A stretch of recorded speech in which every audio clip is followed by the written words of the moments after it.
আমাদের প্রতিটি রক্তবিন্দু দিয়ে আমরা অনুভব করতে চাই, আমরা জাতীয় সঙ্গীতের সুরে শিহরিত হতে চাই এবং এই শিহরণের ভেতর দিয়ে আমরা দেশের প্রতি আমাদের ভালোবাসা বারবার, হাজারবার, লক্ষবার জানাতে চাই।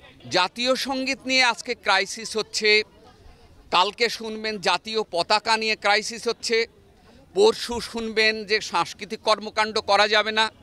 আমরা জানি পাকিস্তান আমলে রবীন্দ্রনাথ নিষিদ্ধ হয়েছিল এবং যারা রবীন্দ্রনাথ পড়েননি তারা রবীন্দ্রনাথকে নিষিদ্ধ করতে চায়। তারা রবীন্দ্রনাথকে হিন্দু বলে, তারা রবীন্দ্রনাথকে ভারতীয় বলে, তারা রবীন্দ্রনাথকে সাম্প্রদায়িক বলে এবং তারা মূর্খ বলেই রবীন্দ্রনাথকে হিন্দু বলে।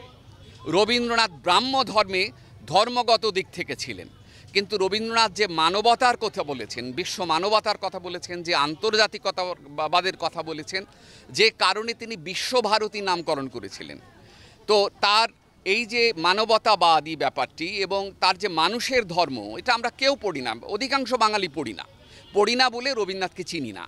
এখন আমরা চিনি না বলে রবীন্দ্রনাথের প্রতি গালি দেয়া খুব সহজ হয়, রবীন্দ্রনাথকে বর্জনের কথা বলি।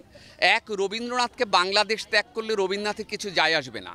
রবীন্দ্রনাথ যে বিশ্বনন্দিত, বিশ্বজনের কাছে প্রিয় মানবতাবাদী একজন বিশ্ব মানব, সেই মানবকে তার পা ধরে দড়ি টেনে পা নামানো যাবে না।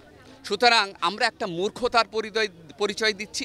আজকে জাতীয় সঙ্গীতের বিরুদ্ধে কথা বলছি, কালকে আমরা সংস্কৃতির বিরুদ্ধে কথা বলবো। আসলে একটা সাম্প্রদায়িকতা মানসিকতা নিয়ে কথা বলছি। মুক্তিযুদ্ধের চেতনা এটা সমর্থন করে না। মুক্তিযুদ্ধের চেতনা হচ্ছে অসাম্প্রদায়িকতা, সাম্য একটা বড় অঙ্গীকার ছিল মুক্তিযুদ্ধের।